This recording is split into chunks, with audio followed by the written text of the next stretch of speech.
Marimari Pupeñi, Polamien, Marimari Compuché. Mi nombre es Daniel Loncón, estoy aquí formando parte de la Cátedra Libre de Pueblos Originarios que funciona en la Universidad de aquí de la Patagonia, San Juan Bosco, en Comodoro Rivadavia. Y bueno, como para poder respetar un poco el tiempo, hemos escrito algo que vamos a tratar de compartir con ustedes. También agradecerles lo que han compartido previamente, realmente es un pantallazo muy interesante de lo que está pasando en Patagonia, así que muy agradecido a los expositores anteriores. En principio queremos mencionar, haciendo un poco alusión a la convocatoria, que aún existen muchas visiones estereotipadas e imaginarios sociales erróneos sobre los pueblos originarios, en el caso de Chubut, el pueblo mapuche tehuelche, y estas visiones construidas ideológicamente desde lugares hegemónicos de poder han ido perpetuándose en el tiempo. Pero antes de empezar a indagar en este tipo de representaciones y el rol que los medios de comunicación han jugado en la reproducción de tales imaginarios, nos parece interesante hacer un breve pero necesario comentario sobre el origen de algunos fenómenos que adquieren singular vigencia en estos días. Hace unas pocas semanas el mundo se conmocionaba por la imagen de un niño sirio muerto en las costas de Turquía, luego de que la balsa donde se trasladaba con su familia naufragara. Los líderes de Europa pretenden cerrar sus fronteras, materiales y mentales, ante los inmigrantes que huyen de las guerras de sus países, muchas veces provocadas desde los propios lugares a donde pretenden llegar. Hoy Europa padece su propio mal. Por siglos colonizaron pueblos y se apropiaron de sus bienes, materiales y simbólicos, y convirtió en piezas de museo elementos sagrados para muchos de nuestros pueblos. Actualmente los habitantes de esas colonias, de las cuales Europa se sirvió hasta el cansancio de sus riquezas para construir sus imperios, le devuelven la visita y se encuentran con muros y políticas migratorias restrictivas que les impiden la entrada. Tanto África como América conocen esta historia. Desmond Tutu grafica este desigual intercambio. Dice, vinieron, ellos tenían la Biblia y nosotros la tierra. Y nos dijeron, cierren los ojos y recen. Cuando abrimos los ojos, ellos tenían la tierra y nosotros teníamos la Biblia. Con el colonialismo aparece el concepto de raza y la idea de que los indígenas eran una raza inferior se apoyó en diferentes teorías que le dieron sustento. A mitad del siglo XVI, en Valladolid, se produce una cumbre entre Bartolomé Las Casas y Ginés de Sepúlveda, en donde el debate se centraba en si aquellos seres que se estaban conquistando en el recién descubierto continente eran humanos, casi humanos o bestias. Finalmente, Aragón de Castilla determina que son humanos, pero que son paganos, por lo que deben ser cristianizados. Según Aníbal Quijano, con el colonialismo en Abya-Yala o en América, se funda un nuevo patrón de dominación social, dando origen a la idea de raza. Y es a partir de allí de que la idea de inferioridad natural se instala en las prácticas sociales y las primeras víctimas de esa categoría de inferioridad son los denominados indios. El colonialismo ha tenido consecuencias impredecibles y tremendas. Tal vez uno de los peores ha sido el colonialismo interno, un colonialismo de tipo epistemológico del pensamiento, ante lo cual nos deberíamos preguntar, ¿quién nos enseñó a pensar? ¿Cómo actúan los dispositivos de enseñanza para que internalicemos algunos conocimientos sin permitir el pensamiento crítico? ¿Por qué los niños de nuestra provincia hasta no hace mucho tiempo se veían obligados a repetir los indios vivían en tolderías, tenían sus rituales, eran cazadores-recolectores, o que los maestros le dijeran que se sentasen como indiecitos? Repetir para aprender. Simón Rodríguez, maestro de Simón Bolívar, decía, mandar recitar de memoria lo que no se entiende es hacer papagayos. La tarea del pensamiento no es menor y merece ser reivindicada. Hoy, como pueblos originarios, estamos en condiciones de generar nuestras propias narrativas y contar otra historia.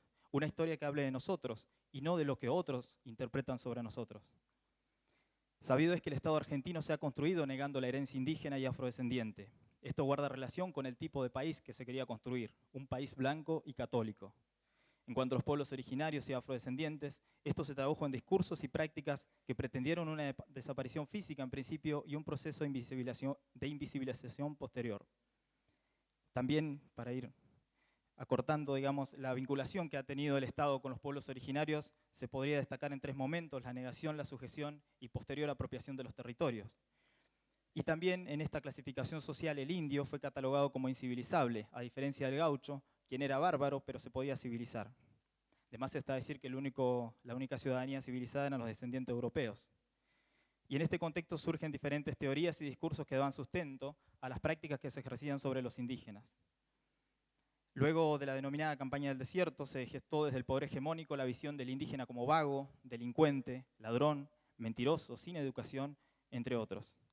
De igual forma y asociado al despojo territorial, se vinculó a los indígenas a la idea de pobreza.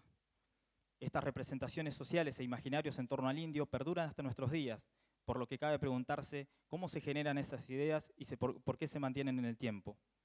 También tenemos un pequeño desarrollo sobre algunos teóricos que hablan, pero para ir acortando, sobre lo que habla Durkheim, Moscovici y otros autores sobre las representaciones sociales y la creación de imaginarios, pero es un poco largo, así que vamos a remitirlo a la actualidad respecto a los pueblos originarios en general y en el caso de Chubut en particular, que hace pocos años el tratamiento mediático se circunscribía a noticias de color, entre comillas, o alguna efeméride que dictaba la forma que había que mencionar a los pueblos indígenas.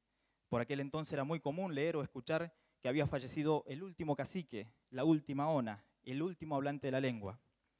En reiteradas ocasiones nos preguntábamos si esto se debía a la influencia hollywoodesca del último mohicano o a una intención manifiesta de desaparecer al sujeto en cuestión. Asimismo, en las bajadas de tales titulares se hacía mención a hazañas épicas del pasado. Era descendiente de las bravías tribus que asolaban los fortines. La idea del último también se asocia a la idea de pureza racial. Es el último puro. Un discurso imposible de sostener con argumentos científicos, pero que sin embargo ciertos sectores se esmeran en sostener. Posteriormente se realizó una revitalización, siempre efeméride por medio, de la imagen de pueblos originados asociados a lo gauchesco, al paisano o el campesino, vinculado a la ruralidad y también pobre.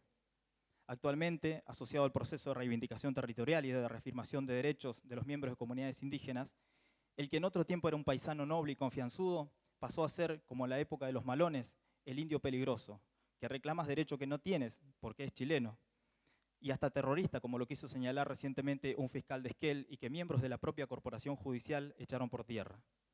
Es así que algunos medios de comunicación escritos y radiales de la provincia han destinado varias páginas y minutos de aire al tratamiento del tema. En algunos casos se observa un intento de comprender la problemática y en otros decididamente existe una intención manifiesta de criminalización.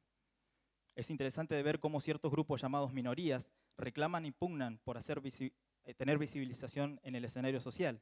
Sin embargo, muchas veces quedan a merced del tipo de tratamiento que los medios de comunicación hagan de ellos. Esto a veces lleva a pensar, para aparecer de esta forma, mejor a veces ni aparecer. Y también otra forma de visibilización de los pueblos originarios en la provincia, en los medios de comunicación, es cuando son objetos de alguna campaña solidaria, acción bien intencionada pero carente de sentido crítico.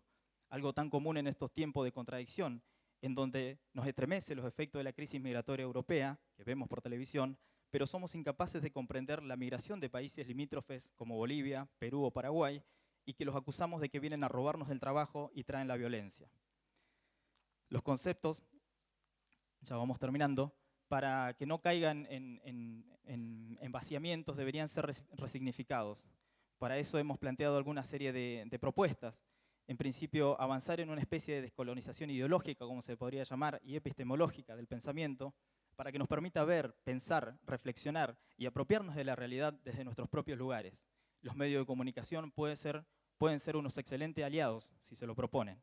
Es importante entender que vivimos en una sociedad multicultural y la tendencia de que cada vez haya más movilidad en el mundo, por lo que nos pone frente al desafío de entender nuevas pautas culturales. Por ello, hacemos un llamado a los medios de comunicación que responsablemente y con compromiso asuman una actitud de escucha y de difusión sin distorsiones de las temáticas que atraviesan a los pueblos originarios, no poniendo solo el acento en la carencia, en lo que falta, sino también en las posibilidades. Somos un pueblo preexistente a la nación argentina, hemos sobrevivido a un intento de exterminio físico y simbólico, pero no hemos perdido la dignidad y la capacidad de creer y de confiar que esta sociedad será más madura que la precedió y sabrá escuchar la voz de la gente de la tierra. Petumo Goleín, seguimos vivos. Muchas gracias por su atención.